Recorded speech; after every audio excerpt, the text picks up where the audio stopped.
दोस्तों थंबनेल देखकर तो आप समझ ही गए होंगे कि आज हम बात करने वाले हैं mutual fund versus all investment option के बारे में।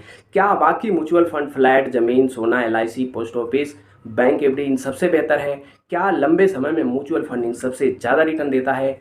आखिर कहाँ करें इन्वेस्ट, कहाँ मिलेगा सबसे ज़्यादा रिटर्न और कहाँ रहेगा पैसा सबसे ज़्यादा सेफ? करेंगे इन सब का पर्दाफाश सीधे लाइव कैलकुलेटर पर और देखेंगे 10 लाख रुपए 20 सालों में कौन कितना बनाता है। नमस्कार दोस्तों, मैं हूं अभिमन्यु और स्वागत है आपका मिशन बंसियार में। दोस्तों वीडियो में आगे बढ़ने से पहले प्लीज़ वीडियो को लाइक करके चैनल सब्सक्राइब कर दीजिए।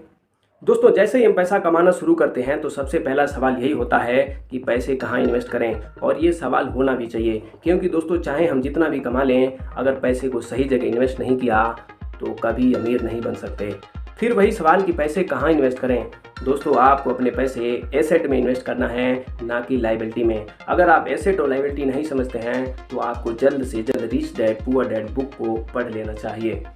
मान लो आपने एक कार खरीदी पर्सनल यूज़ के लिए, तो वो आपका एक तरह का लाइबिलिटी है। वहीं पर आपने एक कार खरीदी टैक्सी में चलाने के लिए, ओला उबर में चलाने के लिए, वो आपका एसेट है क्योंकि वहाँ से अब आपको पैसा वापस आएगा। इसी तरह मान लो आपने कोई घर खरीदा जहाँ से कोई मंथली रेंटल इनकम नहीं आ रहा है, तो वो भी आपका लाइबिलिटी है।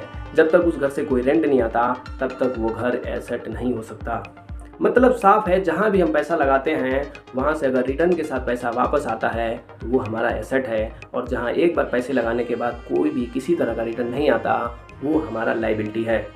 दोस्तों अब आते हैं अपने टॉपिक पर और देखते हैं फिलहाल किसमें कितना रिटर्न मिल रहा है। दोस्तों मैंने एक एलआईसी का पॉलिसी ले रखा है, जीवन लक्ष्य। इस पॉलिसी में मुझे 9 लाख रुपए जमा करना है 18 सालों तक। उसके बाद 21 साल में मुझे मिलेगा लगभग 18 से 20 लाख रुपए।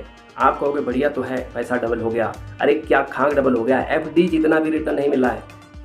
दोस्तों एलआईसी में इंटरेस्ट की बात करें तो 4 से 5% का ही रिटर्न मिलता है। इससे ज़्यादा रिटर्न नहीं मिलता है। वो बात अलग है कि आपको लाइफ कवर भी मिलता है। वहीं बात करें बैंक एफडी में तो लगभग फिलहाल 7% का रिटर्न मिल रहा है। अलग अलग बैंकों का अलग अलग एफडी का रिटर्न है। और वहीं बात करें हम सबका पसंदीदा ज़मीन की, रियल इस्टेट की, तो इसने पिछले 20 सालों में 9% का रिटर्न दिया है। वहीं बात करें गोल्ड यानी सोना की, यानी औरतों की सबसे फेवरेट लग्जरी आइटम की, तो इसने पिछले 20 सालों में 10 से 12% का रिटर्न दिया है। दोस्तों अब बात करते हैं इक्विटी म्यूचुअल फंड की। तो दोस्तों इक्विटी म्यूचुअल फंड ने निफ्टी 50 इंडेक्स ने पिछले 20 सालों में 17.5% से ज़्यादा का रिटर्न दिया है। दोस्तों निफ्टी 50 इंडेक्स 22 अप्रैल 1996 को स्टार्ट हुआ था और जब से लेकर अब तक इसने 14.2% का कंपाउंडेड CAGR रिटर्न दिया है, और पिछले 20 सालों का रिटर्न आपने देख ही लिया, लगभग 17.5% का है। चलिए अब सीधे कैलकुलेटर पर चलते हैं और देखते हैं 10 लाख रुपए 20 सालों के लिए इन्वेस्ट करने पर किसमें कितना बनता है। मेरा यकीन मानो दोस्तों, रिटर्न और आंकड़े देखने के बाद आपकी आंखें खुल जाएंगी और आज के बाद आपको किसी से पूछना नहीं पड़ेगा कि हम अपने पैसे कहाँ इन्वेस्ट करें। दोस्तों मैंने बताया कि मैं खुद एक पॉलिसी होल्डर हूं, और ये वीडियो बनाने से पहले मैंने एलआईसी कस्टमर केयर फ़ोन करके पता करने की कोशिश की कि हमारी इस पॉलिसी पे कितने % का रिटर्न मिल रहा है। दोस्तों उधर से जवाब आया कि इसकी जानकारी हमारे पास नहीं है, ये आपको मैच्योरिटी के टाइम ही पता चलेगा। फिर भी मैंने खुद से कैलकुलेट किया, लगभग 3-4% का ही रिटर्न एलआईसी पॉलिसी में मिलता है। तो इस हिसाब से 10 लाख रुपये 20 सालों में 21 लाख के आसपास होते हैं। अब बात करते हैं bank FD, PPF, post office, इन सब में कितना रिटर्न मिलता है। तो दोस्तों इन सब के रिटर्न की बात करें तो 7% के आसपास का रिटर्न मिलता है। पोस्ट ऑफिस के कुछ स्कीम में आपको 8% तक का रिटर्न मिल जाएगा, और अलग अलग बैंक का अलग अलग रिटर्न होता है, और हमने यहाँ पर एवरेज निकाला है 7% का। मान लो दोस्तों आप 10 लाख रुपए किसी भी बैंक में एफडी करते हो 20 सालों के लिए, जिसमें 7% का रिटर्न मिलता है, तो आपका ये 10 लाख रुपए 20 सालों में 38,69,684 रुपये बन जाते हैं। अब बात करते हैं, यही 10 लाख रुपए आप रियल इस्टेट यानी ज़मीन में लगा दिए होते तो 20 सालों में कितना बनता। तो दोस्तों रियल इस्टेट ने हमने देखा कि 20 सालों में लगभग 9-10% का रिटर्न दिया है।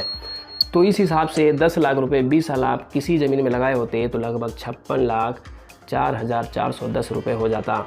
इसी तरह आप अगर गोल्ड में पैसे लगाए होते 10 लाख रुपए 20 सालों के लिए, तो गोल्ड पर फिलहाल इंटरेस्ट रेट एवरेज जो निकल के आ रहा है वो है 10%। तो 10% रिटर्न के साथ आपका 10 लाख 20 सालों में 67,27,499 रुपये बन जाता है।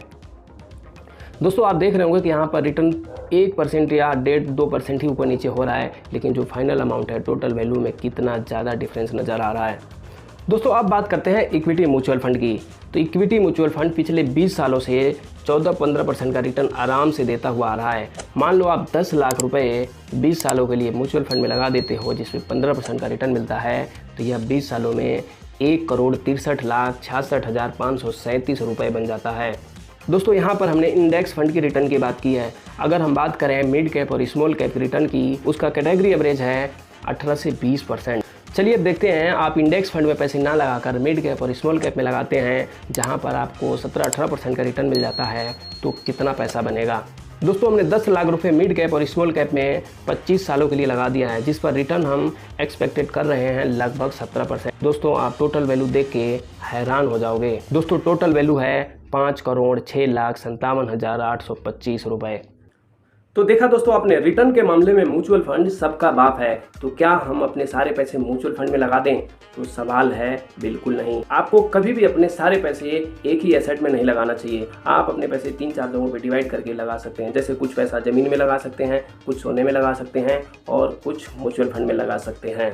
क्योंकि दोस्तों हमें सारे अंडे एक ही टोकरी में नहीं रखना चाहिए, क्योंकि कभी भी हमारा पैर फिसल सकता है और अंडे का क्या होगा आप समझ सकते हो। दोस्तों एक बात यहाँ नोटिस करने वाली ये है कि जहाँ पर सबसे ज़्यादा रिस्क है, रिटर्न भी वहाँ सबसे ज़्यादा है। बैंक एफडी LIC में कोई रिस्क नहीं है तो रिटर्न भी न के बराबर है। वहीं म्यूचुअल फंड में आपका रिस्क थोड़ा ज़्यादा है तो रिटर्न भी सबसे ज़्यादा है। दोस्तों कभी भी म्यूचुअल फंड में लमसम इन्वेस्ट करना हो तो बाजार ऊपर से 5, 10, 15, 20% करेक्ट हो तभी लमसम इन्वेस्ट करना चाहिए। बाकी आप SIP कभी भी स्टार्ट कर सकते हो। दोस्तों म्यूचुअल फंड से रिलेटेड बहुत सारे वीडियो हमने इस चैनल पर बना रखे हैं। अगर आप म्यूचुअल फंड के बारे में और अधिक जानना चाहते हैं तो चैनल पर विजिट करिए और सारी वीडियो देख डालिए। दोस्तों मुझे पूरी आशा और उम्मीद है कि आपको ये बात अच्छी तरह समझ में आ गई होगी कि हमें अपने पैसे कहाँ इन्वेस्ट करना है। प्लीज़ इस वीडियो को उन दोस्तों तक पहुंचाइए जिन्हें ऐसे वीडियो की सख्त ज़रूरत है। प्लीज़ वीडियो को एक लाइक करके चैनल सब्सक्राइब कर दीजिए। आपका कोई भी किसी तरह का कोई सवाल हो, सुझाव हो तो कमेंट कीजिए। मैं हर किसी को पर्सनली रिप्लाई करता हूँ। मिलते हैं नेक्स्ट वीडियो में। धन्यवाद। जय हिंद।